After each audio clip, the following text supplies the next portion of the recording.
The train wheezed into Calico, California on a blistering August afternoon in 1882, and Grace Nathaniel stepped onto the platform with nothing but a carpetbag, a faded letter, and bruises on her ribs that had turned the sickly yellow color of old secrets. She held herself carefully as she descended, one hand gripping the rail a little too tightly, the other pressed against her side where breathing still hurt if she moved wrong. The desert heat slammed into her like a physical thing, so different from the humid misery of St. Louis. And for a moment she stood there blinking in the harsh sunlight, wondering if she had made a terrible mistake. Behind her lay a husband who would never hurt anyone again, buried in a pauper's grave after the fever took him. Before her lay a future she had purchased with desperate lies in carefully worded letters. Calico sprawled across the stark landscape like a promise half-kept. Silver mines dotted the surrounding hills, and the town had sprung up practically overnight to service the miners who came seeking fortune. Buildings lined the dusty main street in various states of completion, some still showing raw lumber while others had been painted in optimistic colors that the sun was already bleaching pale. Grace scanned the crowd, looking for the man whose letter she had answered, whose proposal she had accepted sight unseen because anything was better than returning to her brother's house where she would be nothing but a burden and a shame. Adam Northwood was supposed to meet her. She clutched his last letter in her pocket, the paper soft from repeated readings. He owned a ranch outside town, raised horses, wrote with a careful hand about the life he was building and the woman he hoped would share it. His words had been honest and straightforward, absent of poetry, but full of something that felt like steadiness. She needed steady. She needed safe. She needed a man who would not turn his fists on her when the whiskey hit him wrong. "Miss Nathaniel?" The voice came from behind her, and Grace turned too quickly, then caught her breath as pain lanced through her side. The man standing there removed his hat immediately, revealing dark hair that curled slightly at the ends and eyes the color of the sky just before a storm. He was tall and lean, with the sun-weathered skin of someone who worked outdoors and calluses she could see on his hands even from a distance. Something about the way he held himself spoke of strength, held carefully in check, power that knew its own measure. "Mr. Northwood," she managed, though her voice came out thinner than she intended. "Adam," he said. "Just Adam, if you do not mind. I am glad you made it safely. The journey must have been long." 3 days, she said. The train was delayed in Arizona territory. Something about the tracks. He nodded slowly, and she watched his eyes take her in with an assessment that felt more concerned than critical. She had done her best with her appearance that morning, pinning her auburn hair up neatly and brushing the dust from her dark blue traveling dress, but she knew she looked tired, knew the boniness of her wrists showed too clearly where her sleeves ended. Thomas had not been good about regular meals toward the end, and the last 6 months of their marriage had been more about survival than living. "You are hurt," Adam said quietly, and it was not a question. Grace felt her spine stiffen, old defenses rising automatically. "I am fine. Just stiff from the journey. Train seats are not made for comfort." Something flickered in his expression, doubt perhaps, but he did not press. Instead, he gestured toward a wagon hitched nearby, a sturdy brown mare standing patiently in the traces. "The ranch is about an hour outside town. I thought we might stop at the boarding house first if you would like to freshen up. Mrs. Chen keeps rooms there, very respectable. You could rest before we head out." "I would prefer to see my new home," Grace said.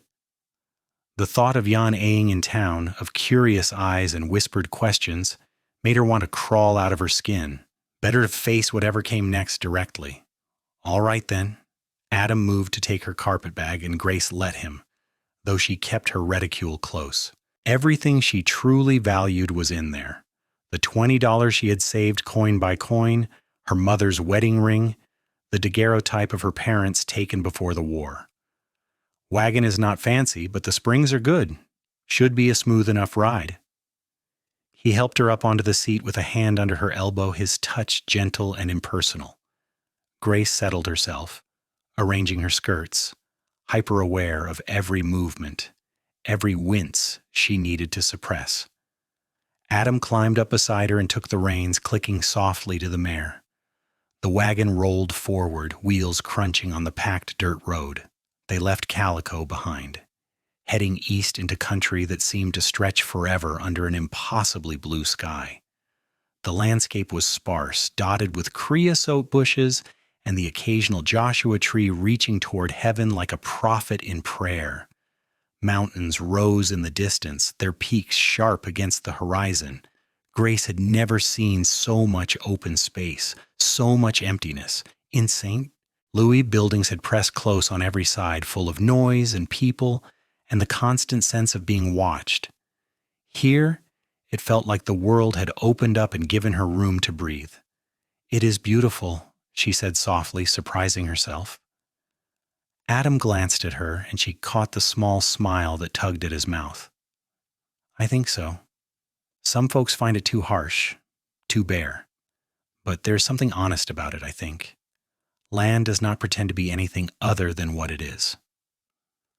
They rode in silence for a while, the only sounds the creaking of the wagon, the clip of hooves, and the wind moving through the brush. Grace found herself relaxing slightly despite her weariness, lulled by the rhythm of travel and the strange peace of the empty land. "I should tell you," Adam said eventually, his voice careful, "that I was married before. My wife, Sarah, she died 4 years ago. Childbirth. The baby did not make it either. I am not looking to replace her, but I'm tired of being alone. Tired of eating my own cooking and talking to horses like they might answer back. I want a partnership, a real one. Someone to build a life with. I will not lie and say I am easy to live with, but I am steady, and I do not raise my voice, and I have never in my life struck a woman or a child. That is a promise I make to you now, Grace. Whatever else happens between us, I will never raise my hand to you." Grace felt something crack inside her chest, some wall she had built up so carefully over the last 2 years.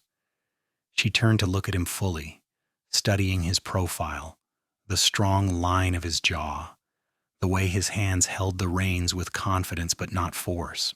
"I was married before, too," she heard herself say. "My husband died 2 months ago. Yellow fever. We were married 3 years, and they were not good years. I will not speak ill of the dead, but I will say this. When Thomas died, I did not cry. I felt only relief, and that is a terrible thing to admit, but it is true. I answered your advertisement because I have no money and nowhere to go, but also because your letters sounded kind. You wrote about wanting someone to share your life, not someone to own. I need you to know that I'm not bringing much to this arrangement. I can cook and sew and keep house, but I do not have a dowry, and my family will not be sending gifts. My father died at Shiloh, and my mother followed him 6 months later. My brother made it clear I was not welcome to stay with his family after Thomas passed, so I have nothing to offer but myself, and I am not even certain how much that is worth." "You are worth a great deal more than you think," Adam said, and there was a fierceness in his voice that surprised her. "Any man who would make a woman feel otherwise is a coward and a fool. I am asking you to take a chance on a life out here, on a ranch that is still more dream than reality in some ways, with a man you have never met. That takes courage. You have already shown me more than you might realize." They crested a small rise, and the ranch came into view below. It was modest, a sturdy wooden house with a wide porch and a stone chimney, surrounded by corrals and outbuildings. Grace could see horses grazing in a nearby pasture, maybe a dozen of them, their coats gleaming in the afternoon sun. A barn stood off to one side, painted red with white trim, and there was a chicken coop and what looked like a vegetable garden, though this late in the summer it had a wilted look to it. "That is home," Adam said. "House has 3 bedrooms, kitchen, and a main room. I built most of it myself with some help from friends in town. Nothing fancy, but it is solid. Roof does not leak, and the stove draws well. We have a good well, which is important out here. Creek runs through the property, though it is not much more than a trickle this time of year. In spring, though, it runs full and clear." He drove the wagon down the gentle slope and pulled up in front of the house. Before Grace could move, he was down and around to her side, offering his hand again. She took it, climbing down more carefully than she had climbed up. The pain in her side was a constant presence now, a dull throb that sharpened with certain movements. She hoped it would fade soon. The bruises were healing, and eventually they would be gone completely, visible evidence erased, even if the memories lingered. "Let me show you around," Adam said, retrieving her carpet bag. "We should talk about the practical matters too. I wrote in my letters that I would marry you proper, and I meant it, but I will not force anything. We can go to the preacher tomorrow and make it legal, but you will have your own room until you decide otherwise. I am in no rush, Grace. We have time to figure out how this works between us." He was being so careful, so considerate, and it made Grace want to weep. Instead, she nodded and followed him onto the porch. The boards were smooth under her feet, recently swept. Adam opened the door and gestured for her to enter first. The inside of the house was neat and spare, furnished simply but well. The main room held a large table with 6 chairs, a sofa that had seen better days but looked comfortable, and a stone fireplace large enough to heat the space in winter. Hooks by the door held coats and hats, and boots were lined up beneath them. Everything was clean in the way that spoke of effort, of someone trying hard to make a good impression. "Kitchen is through there," Adam pointed. "I made bread this morning, and there is stew on the stove if you are hungry. Not very good stew, I'm afraid, but it is hot. Bedrooms are down that hall. I put you in the one on the right, the one that gets the morning sun. There is a wash basin and pitcher, and I brought water up earlier so it should still be warm. I will sleep in the room at the end of the hall. The 3rd bedroom is empty for now, just storage mostly." Grace walked slowly into the kitchen, taking in the big iron stove, the pump at the sink, the shelves lined with dishes and dry goods. A loaf of bread sat on the counter, slightly lopsided but smelling wonderful. The stew pot simmered gently, filling the air with the scent of meat and vegetables. "This is more than I expected," she admitted. "Your letters made it sound like you were still getting established, barely scraping by." "I am established enough," Adam said. "Ranch is not making much profit yet, but we are not starving either. Horses are good stock, and I have buyers lined up. Another year or 2, and we should be comfortable. Not rich, but comfortable. I want to be honest with you about that, Grace. This life will be work, hard work, but it can be a good life too if we make it one." She turned to face him. This man who was offering her everything she had dreamed of in her darkest moments: safety, respect, a future that did not involve flinching at sudden movements or calculating the best time to ask for grocery money. "I will marry you tomorrow," she said, "and I will work hard. I promise you that. I may not love you yet, but I will try to be a good wife. That is the best I can offer right now." "That is enough," Adam said, "more than enough. Now why do not you go rest a bit? Wash up, lie down if you want. I need to tend to the horses and do evening feeding. I'll come back in an hour or so and we can have supper together, talk more about plans for tomorrow." Grace agreed gratefully, suddenly exhausted down to her bones. She found the bedroom Adam had indicated, and her breath caught when she entered. It was a beautiful room, simple but welcoming. A large bed with a colorful quilt dominated the space, and there was a chest of drawers, a small writing desk by the window, and a comfortable-looking chair. The wash basin sat on a stand in the corner, steam rising gently from the water in the pitcher. Curtains framed the window, letting in the golden afternoon light. She set down her reticule and carpet bag, then moved to the window. The view looked out over the horse pasture, and she could see Adam walking toward the barn, his stride long and easy. He moved like someone comfortable in his own skin, at home in this place he had built. Grace turned back to the room, to this space that was now hers, and very carefully began to unbutton her dress. Her fingers trembled slightly as she worked the fastenings, and when she finally slipped the garment off her shoulders, she had to bite back a gasp.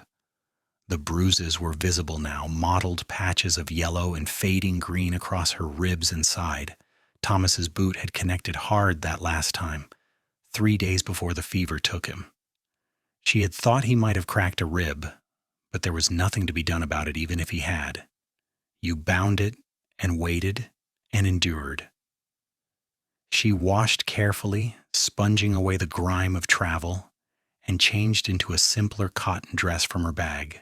Then she sat on the edge of the bed, testing it. The mattress was firm but yielding, stuffed with something soft. Straw, maybe, or corn husks. The pillow felt like feathers. Grace lay back slowly, letting her body relax into the comfort. Through the open window, she could hear birds calling, the distant sound of horses, the wind in the brush. Peace. It felt like peace, and she had almost forgotten what that was like. She must have dozed, because when she woke, the light had shifted and there was a soft knock at her door. "Grace, supper is ready if you want to come out." She sat up, wincing as her stiff muscles protested, and checked her hair in the small mirror above the washstand. Presentable enough. She opened the door to find Adam waiting in the hallway, his hat in his hands. "I did not mean to wake you," he said, "but I thought you might be hungry." "I am," she realized. "I have not eaten since this morning. Dried apples and hard cheese on the train." They ate at the big table, the stew better than Adam had warned, and the bread perfect with fresh butter. They talked about small things, easy things. Adam told her about the horses he was breeding, a mix of Mustangs and thoroughbred stock that he hoped would be hardy enough for ranch work, but fast enough for racing. Grace talked about her mother's garden, how she had grown herbs for cooking and medicine, and how Grace had always loved the smell of rosemary and thyme. "I tried to keep a garden going," Adam admitted, gesturing toward the window, "but I haven't got the touch for it. Things grow, but barely.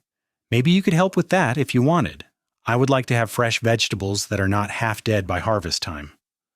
"I would like that," Grace said. "Gardening was one of the few things that made me happy these last years, watching things grow, nurturing them.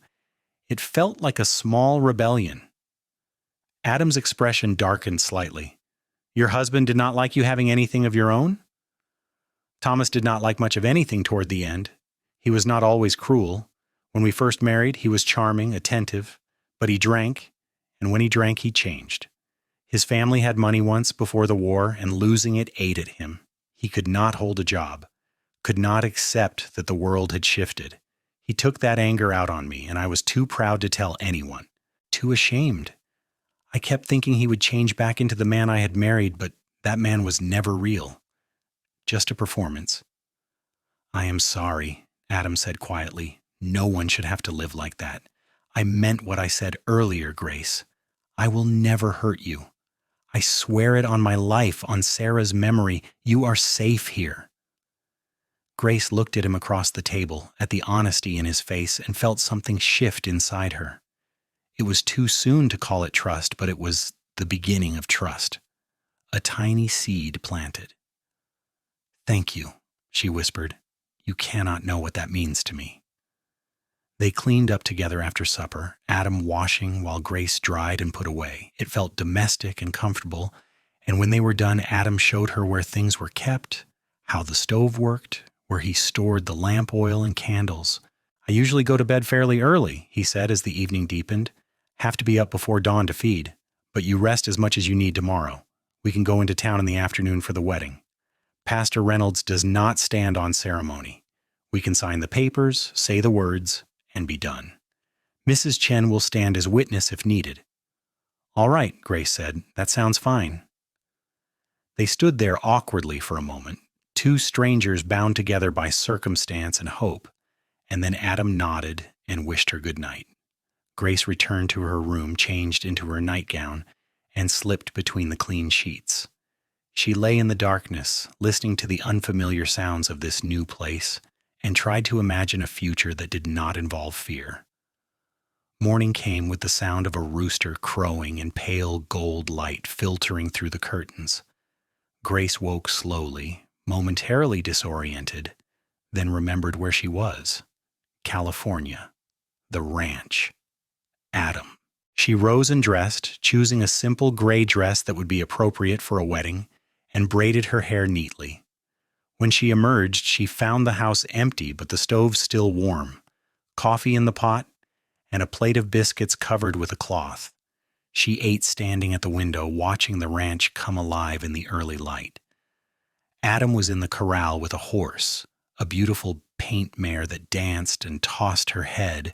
He held a long lead rope, moving in a circle with the horse, his movements patient and steady. Grace could not hear what he was saying, but she could see his lips moving, a constant stream of words directed at the animal. She poured herself coffee and went out onto the porch, settling into one of the chairs there. The air was already warm but not yet brutal, and there was a breeze carrying the scent of sage and dust. The sky was cloudless, that intense blue that seemed particular to the desert. After a while, Adam noticed her and waved. He said something to the horse, patted its neck, and turned it loose in the corral before walking over to the house. His shirt was damp with sweat and his hair stood up in places where he had pushed it back. "Morning," he said, climbing the porch steps. "Sleep all right?" "Better than I have in months," Grace admitted. "The quiet is strange. I keep waiting for noise, for sounds of the city, but there is just silence." "Gets louder than you think once you learn what to listen for," Adam said. "Birds, animals, wind. But yes, it is quiet compared to a city. I like it that way. Peaceful." He sat down in the chair beside her, stretching his long legs out. "That paint mare you saw, her name is Dancer. She came off the range wild, and I have been working with her for 3 months now. Starting to come around, she will make someone a fine riding horse once she learns to trust." "She is beautiful," Grace said. "Is that what you do? Gentle wild horses?" "Some of them. Others I breed from stock I bought. The wild ones are challenging but satisfying when they finally let you in. Takes patience more than anything. You cannot force it. Have to let them come to you in their own time. Show them you are not a threat." Grace thought about that. About trust earned slowly through consistency and gentleness. It seemed like Adam understood more about healing than he perhaps realized. They spent the morning together, Adam showing her more of the ranch while telling her about his plans. He wanted to expand the operation, build more corrals, bring in a few cattle maybe. Grace walked beside him, careful on the uneven ground, and tried to imagine herself as part of all this. Tried to see a future where she belonged. Around midday, they hitched up the wagon again and headed into Calico. Grace changed into her best dress, a deep green that her mother had made for her years ago, and that she had kept carefully preserved. It was old-fashioned now, but the fabric was good and the color brought out the red in her hair. She pinned on her mother's cameo, the only jewelry she owned, and took a deep breath. "You look lovely," Adam said when she emerged, and there was nothing but simple honesty in his voice. The ride into town passed quickly, both of them quiet with the weight of what they were about to do. Calico was busier than it had been the day before, miners coming down from the hills to spend their pay, wagons loaded with supplies rattling through. Adam drove straight to the church, a modest white building at the end of Main Street. Pastor Reynolds turned out to be a weathered man in his 60s, with kind eyes and a firm handshake. He did not ask questions about why they were in such a hurry or whether they knew each other well. He simply gathered them before the altar, called in Mrs. Chen from the boarding house to serve as witness, and began the ceremony. Grace stood beside Adam, acutely aware of how tall he was beside her, how solid. When it came time for the vows, his voice was steady and clear. "I, Adam Northwood, take you, Grace Nathaniel, to be my wedded wife, to have and to hold from this day forward, for better or for worse, for richer or for poorer, in sickness and in health, to love and to cherish until death do us part." Grace repeated the words, her own voice softer but just as steady. "I, Grace Nathaniel, take you, Adam Northwood, to be my wedded husband, to have and to hold from this day forward, for better or for worse, for richer or for poorer, in sickness and in health, to love and to cherish until death do us part." Adam slid a simple gold band onto her finger, one that fit perfectly, and Grace realized he must have guessed at her size from her letters. The gesture touched her more than it probably should have. "By the power vested in me, I now pronounce you husband and wife," Pastor Reynolds said. "You may kiss your bride." Adam looked at her questioningly, and Grace gave a small nod. He leaned down and kissed her gently, briefly, his lips warm against hers. It was nothing like the demanding, possessive kisses Thomas had forced on her. This was a question, an offering, and when he pulled back, there was color in his cheeks. They signed the marriage certificate, Mrs. Chen adding her witness signature with a flourish, and then they were done. Married, Grace Northwood now, though it would take time before she thought of herself that way. Mrs. Chen insisted they come to the boarding house for a wedding meal, and Grace found herself sitting at a table laden with roast chicken, potatoes, fresh bread, and pie. Other residents of the boarding house joined them, minors mostly, rough men with gentle manners who offered congratulations and told improbable stories. The atmosphere was celebratory and warm, and Grace felt herself relaxing, even laughing at some of the more outrageous tales. Adam sat beside her, his arm draped casually across the back of her chair, not touching but present, protective without being possessive. Grace found herself leaning slightly toward him as the afternoon wore on, a subtle shift she did not consciously decide to make. When they finally took their leave, the sun was starting to decline toward the western mountains. Adam helped Grace into the wagon, and they began the journey back to the ranch. The wedding ring felt strange on her finger, unfamiliar, but not unwelcome. "Thank you for today," Grace said as the town fell away behind them, "for doing this properly, for making it feel real and not rushed." "It is real," Adam said. "You are my wife now, Grace. That means something to me. I want you to know that whatever you need, whatever time it takes, I am not going anywhere.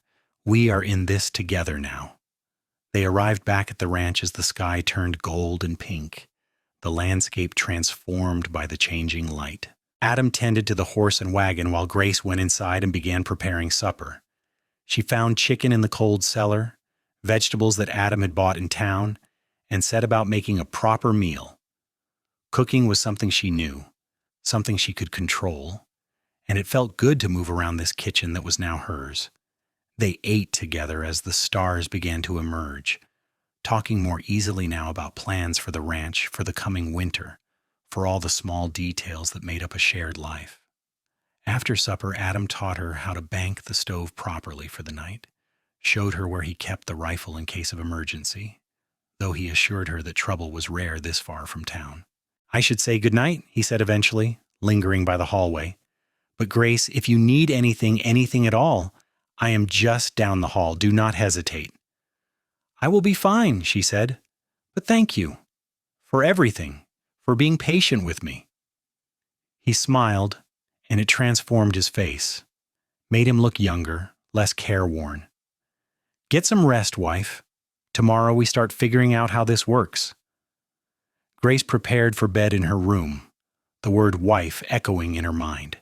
She was married again, but this time felt entirely different. She changed into her nightgown and was braiding her hair for sleep when a sharp pain lanced through her side. She gasped, pressing a hand to her ribs, and felt the familiar ache of the bruise. It was healing, but healing took time. The yellow would fade to nothing eventually, but for now it was still there, a reminder of everything she had survived. She climbed into bed and blew out the lamp, letting darkness settle around her. In the quiet, she could hear the house settling, small creaks and sighs. Further away, an owl called, the wind whispered against the windows, and down the hall, she knew Adam was sleeping. This man who had sworn to protect her, who had given her a chance at a new life. Grace closed her eyes and let herself hope, just a little, that this time things might actually be different. The days settled into a rhythm. Grace woke early and made breakfast, learning how Adam liked his coffee and what foods he preferred. She cleaned the house, mended his clothes, and began working on the garden. Adam spent his days with the horses, patient and steady, and came in for lunch and supper with stories about what each animal had done. They talked easily now, the awkwardness fading as familiarity grew. A week after the wedding, Adam came in from the barn with a worried expression. "Dancer threw a shoe," he said. "I need to go into town for the blacksmith. Do you want to come, or would you prefer to stay here?" I will come, Grace said, wiping her hands on her apron. I could use a few things from the mercantile if we have money for it. We have enough, Adam assured her. Make a list of what you need. They made the trip together, and Grace found herself enjoying the outing. She had been feeling a bit isolated at the ranch, beautiful as it was, and seeing other people felt good. At the mercantile, Adam told her to get whatever she wanted, and she carefully selected fabric for new curtains, thread, some spices for cooking, and a few other household items. While Adam was at the blacksmith, Grace wandered down the street, looking in shop windows. She had just stopped to admire a display of ribbons when a man stepped into her path. He was tall and broad, with a hard face and eyes that assessed her in a way that made her skin crawl.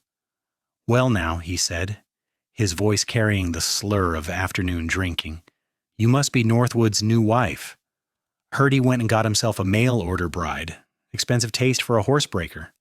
"Excuse me," Grace said, trying to step around him, but he moved to block her, standing too close. "Not so fast, just being friendly. Name's Dutch Henley. Me and your husband, we have had dealings. He owes me money from a horse trade went bad. Maybe you and I could work something out to settle that debt." "My husband does not owe you anything," Grace said, her voice shakier than she wanted. "And I would appreciate it if you would step aside." "Or what?" Dutch grinned, revealing tobacco-stained teeth. "You gonna make me?" "No," came Adam's voice from behind her, cold and hard as winter steel. "But I will." Dutch's expression changed, calculation replacing the predatory amusement.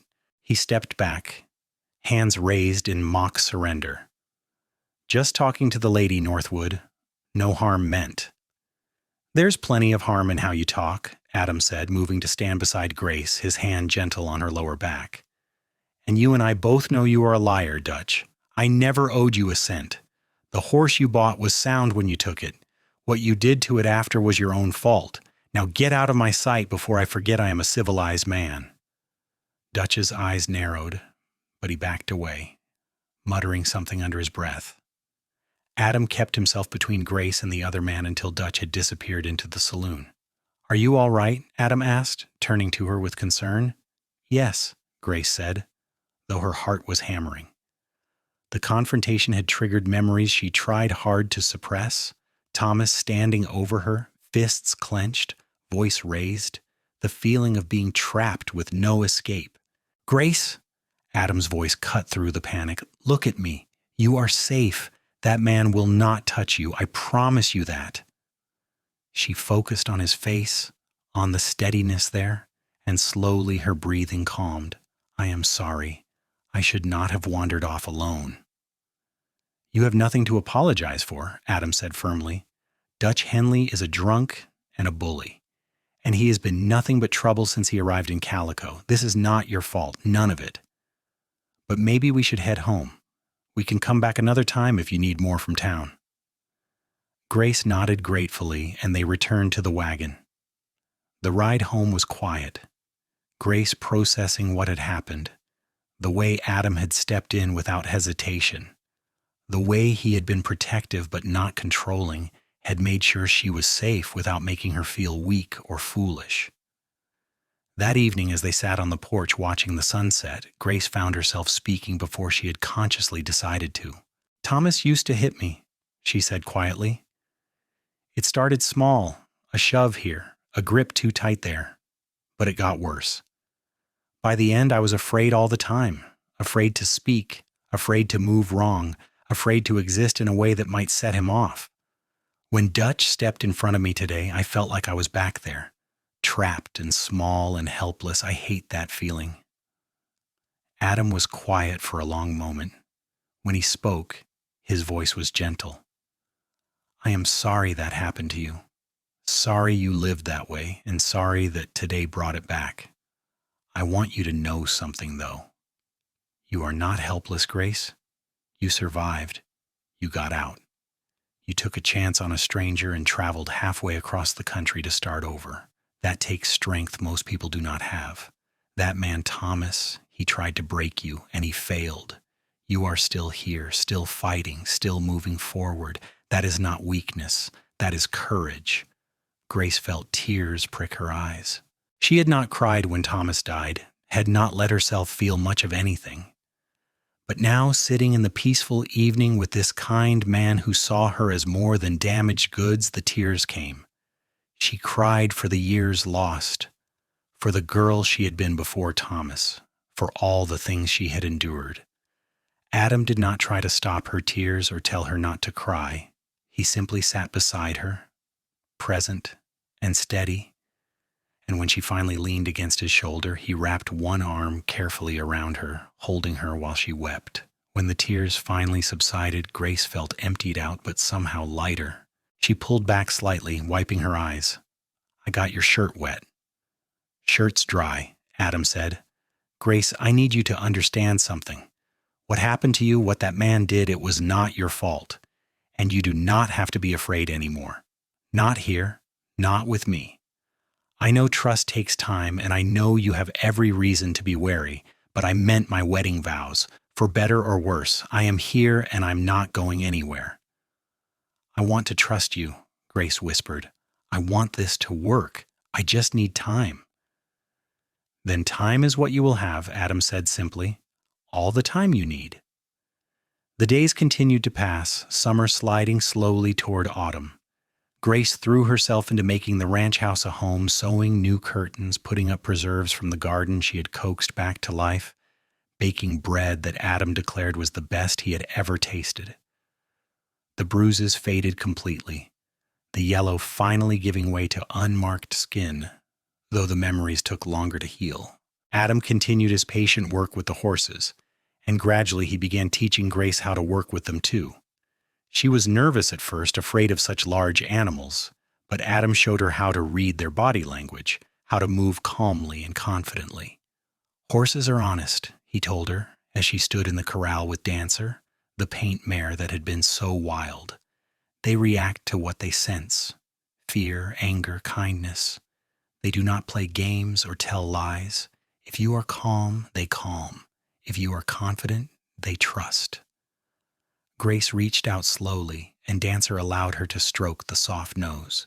The mare's dark eyes were liquid and peaceful, so different from her early skittishness. "She has changed so much since I first saw her." "She just needed to know she was safe," Adam said. "Needed time and patience. Some creatures, they have been hurt so badly that trust seems impossible. But it is not. Just takes the right approach, the right person willing to wait." Grace looked at him then, understanding the parallel he was drawing. "You are a wise man, Adam Northwood." "No," he said with a small smile. "Just one who has made enough mistakes to learn a few things. Come on, let's get her some oats. She has earned them." They worked together throughout September, falling into the easy partnership Adam had described in his letters. Grace discovered she was good with the horses, had a gentleness they responded to. Adam showed her how to check their hooves for stones, how to brush their coats until they gleamed, how to saddle them properly. One October afternoon, he brought out a smaller mare, a pretty chestnut with a white star on her forehead. "I want you to learn to ride," he said. "This is Willow. She is gentle and patient, perfect for a beginner, if you are willing." Grace was willing, though nervous. Adam helped her into the saddle, showing her how to hold the reins, how to sit balanced. He led Willow around the corral at first, a steady hand on the bridle, talking Grace through every step. After several days of practice, he let her take the reins herself, though he stayed close. "You are a natural," he said, watching her circle the corral on her own. "Another week, and you will be ready to ride out on the property." Grace felt a surge of pride and accomplishment. Learning to ride was freedom in a way she had not expected. Up on Willow's back, she was tall and mobile and capable. It was the opposite of how she had felt for so long. That night, after supper, they sat together on the porch, as had become their habit. The weather was cooler now, autumn settling in, and Adam had built a small fire in the outdoor fire pit. They sipped coffee and watched the stars emerge. "Adam," Grace said carefully, "I want to thank you for your patience, for giving me space, for being exactly who you said you would be. "You do not need to thank me for being decent, Ears," he said. "That is just the baseline for how people should treat each other. Maybe it should be, but it is not always. You are a good man. I want you to know that I see that." She paused, gathering courage. "I also want you to know that I am ready. If you want to, I would like to be a real wife to you in every way." Adam turned to look at her, surprise and something deeper in his eyes. "Grace, are you certain? I do not want you to feel pressured. We can take all the time you need." "I am certain," she said, and she was. Over the past weeks, what she felt for Adam had deepened from gratitude to respect to something warmer, something that made her pulse quicken when he smiled at her. "I want this. I want you. If you want me." "If I want you?" Adam's voice was rough. "Grace, I have wanted you since the day you stepped off that train looking like courage wrapped in cotton. I have wanted you every moment since, but I would have waited forever if that was what you needed." He stood and offered her his hand, and Grace took it, letting him pull her gently to her feet. They went inside together, and Adam banked the fire while Grace checked that the door was locked. Then he took her hand again and led her down the hall, but instead of stopping at her room, they continued to his. His room was larger than hers, with a bigger bed and a window that looked out toward the eastern mountains. Grace stood in the center while Adam lit the lamp on the bedside table, the flame casting a warm glow. "If you change your mind at any point, Indiki," he said seriously, "you tell me and we stop. Your comfort, your choice, always." "I will not change my mind," Grace said. She reached up and began unpinning her hair, letting it fall in waves around her shoulders. Adam watched her with an intensity that made her feel beautiful rather than exposed. When she began unbuttoning her dress, he stepped forward. "Let me," he said softly, and his fingers replaced hers, working the buttons with surprising dexterity. The dress slipped from her shoulders, and she stood in her chemise and petticoats, vulnerable but unafraid. Adam traced one finger along her collarbone, down her arm, his touch reverent. "You are so beautiful," he murmured, "so strong and lovely and more than I deserve." "You deserve everything," Grace whispered back, and then she was kissing him, really kissing him for the first time. His lips were warm and firm, and when he deepened the kiss, she opened to him, tasting coffee and sweetness. They undressed each other slowly, learning the landscape of skin and muscle and bone.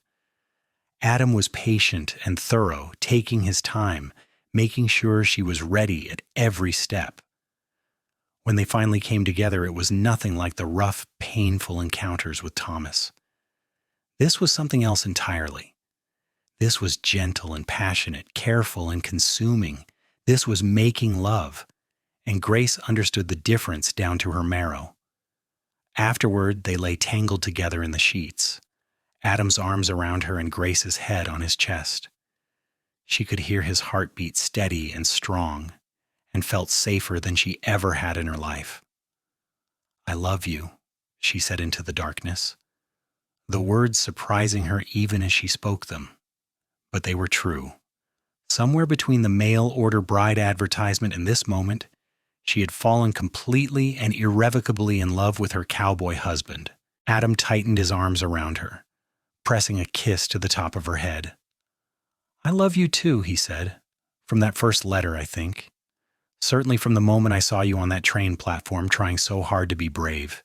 You own my heart, Grace Northwood, for as long as I live." They fell asleep like that, wrapped around each other, and Grace slept dreamlessly for the first time in years. The weeks that followed were the happiest of Grace's life.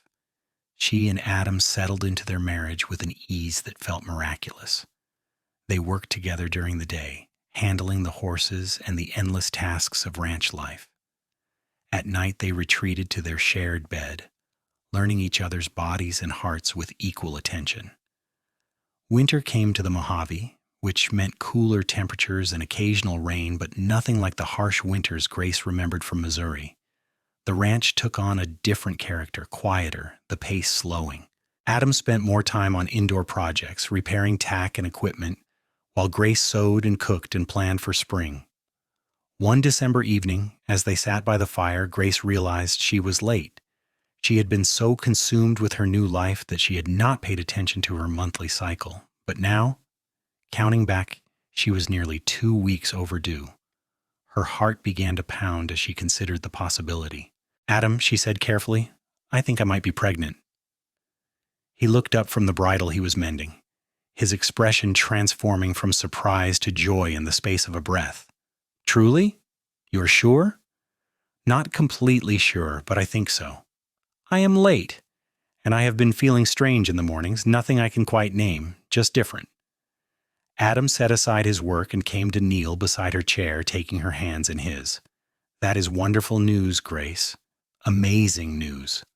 How do you feel about it?" "Scared," she admitted. "Happy, but scared." "Adam, I have to tell you something. I was pregnant once before with Thomas, early on in our marriage, but I lost it after he hit me, knocked me down the stairs when he was drunk. I never told anyone, never told Thomas even. I just bled and cramped and knew it was gone. What if that happens again? What if I cannot carry a baby to term?" "That will not happen," Adam said fiercely. "I will never harm you, never raise a hand to you, never do anything that would put you or a baby at risk. And if something does go wrong, if your body cannot carry a child, then we will face that together. But Grace, I think you are stronger than you know. I think you can do this. We can do this." Grace let herself lean into his certainty, his unwavering support. "We should go see the doctor in town. Make sure everything is all right." "We will go first thing tomorrow," Adam promised, "whatever you need." They made the trip into Calico the next morning, and Dr. Hayes, a competent woman in her 50s who had come west after her own husband died, confirmed what Grace suspected. She was pregnant, about 6 or 7 weeks along, if the doctor's estimate was correct. Everything looked healthy so far. "Take it easy," Dr. Hayes advised. "Do not overexert yourself, eat well, get plenty of rest, and come see me monthly so I can check on you both.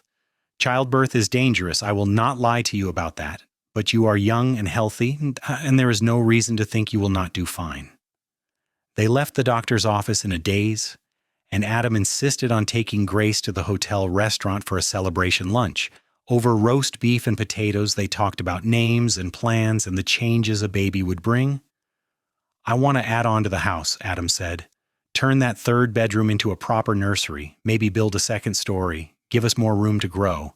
If this baby comes healthy, I want more. I want a house full of children and noise and life. If you do, I mean." "I do," Grace said, smiling. "I want all of that. I want the family I always dreamed of but thought I could never have." The pregnancy progressed smoothly through the winter and into spring. Grace's body changed, her belly rounding, and Adam was attentive and affectionate, constantly amazed by the transformation. He talked to her belly, sang to it, placed his hands on her skin to feel the baby move. His joy was infectious and absolute. True to his word, Adam hired help from town and began expanding the house. By the time Grace was 7 months along, a second story was taking shape, with 2 additional bedrooms and a larger nursery. The house rang with the sound of hammering and sawing, and Grace spent her days preparing baby clothes, sewing tiny gowns and blankets, getting ready. In early June, as the weather turned hot again, Grace began to feel the first twinges of labor. She and Adam had planned for this moment, had talked through what to do. Adam rode into town immediately to fetch Dr. Hayes, while Grace tried to stay calm, breathing through the contractions as they grew stronger and closer together. The labor was long and painful, lasting through the day and into the night. Dr. Hayes stayed throughout, competent and reassuring, and Adam held Grace's hand, wiped her forehead, murmured encouragement. When Grace screamed with the pain, he did not flinch or leave. He stayed right there, anchoring her. Finally, as dawn broke over the Mojave Desert, Grace gave one last tremendous push and felt the baby slip free. A thin, angry wail filled the room, and Dr. Hayes laughed. "You have a son," she announced, holding up a red, squalling infant, a big, healthy son. Adam's face was wet with tears as the doctor placed the baby, cleaned and wrapped in a blanket, into Grace's arms. She looked down at the tiny face, the dark hair, the perfect fingers and toes, and felt her heart expand in a way she had not known was possible. "Hello," she whispered. "Hello, little one. We have been waiting for you." "He is perfect," Adam said hoarsely. "Grace, you did it. You are amazing." They named him James, after Grace's father, and Nathaniel for her maiden name. James Nathaniel Northwood came into the world strong and healthy, and from the first moment he was adored. Adam proved to be a devoted father, taking to the role as naturally as he did everything else. He would wake in the night for feedings, walking the floor with James when the baby was fussy, singing cowboy songs in his rough but earnest voice. Grace recovered from the birth slowly, her body healing while she learned how to be a mother. It was exhausting and overwhelming and wonderful all at once. She had never been happier. They baptized James at the church in Calico on a sunny July morning, with Pastor Reynolds blessing the baby and half the town turning out to celebrate. Mrs. Chen brought a cake, and the miners who had attended their wedding dinner brought small gifts, carved toys, and soft blankets. It felt like belonging, like community, like home. The months slipped by in a blur of baby milestones and ranch work. James grew from a tiny infant into a chubby, smiling baby who laughed at Adam's antics and reached for Grace with insistent hands. The house that had once felt too large for two people now felt exactly right for three. One evening in November, as they sat together in the parlor, James sleeping in a cradle nearby, Adam turned to Grace with a serious expression. "I have been thinking," he said. "When we married, I told you I wanted a partnership, a real one. I meant that, Grace. This ranch, everything we have built, it belongs to both of us. I went to the lawyer in town and had papers drawn up. Half of everything is yours, legal and clear. If something happens to me, you and James are protected. You will never have to depend on anyone's goodwill or charity. You will own this land, this life outright." Grace felt her throat tighten with emotion. In an era when women had so few legal rights, when married women's property belonged to their husbands, this was an extraordinary gift. "Adam, you do not have to do that." "Yes, I do," he said firmly. "You are my partner, my wife, the mother of my child. You work as hard as I do to keep this ranch running, and you deserve the security of knowing it is yours too. No question, no argument. Yours." She kissed him then, pouring all her love and gratitude into it. "Thank you. For this, for everything, for being the man you are."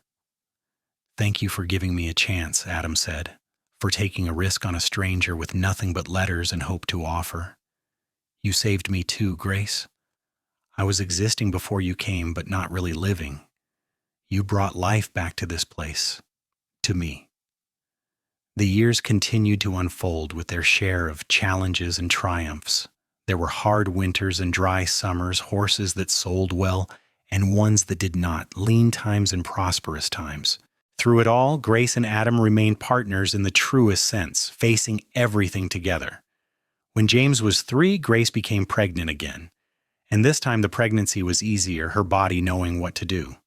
She gave birth to a daughter in the spring of 1886, a beautiful girl with Adam's dark hair and Grace's green eyes. They named her Sarah after Adam's first wife, a tribute that felt right and healing. 2 years later came another son, whom they named William, and 3 years after that, twin girls Emma and Rose. The house that Adam had expanded was filled with noise and laughter and love, exactly as he had wanted. The children grew up strong and confident, raised by parents who loved each other and them with equal devotion. Adam taught them all to ride, to work with horses, to respect the land and the animals. Grace taught them to read and write, to cook and sew, to think for themselves. Together they created a family built on respect and kindness and unwavering support. Calico itself grew and changed over the years.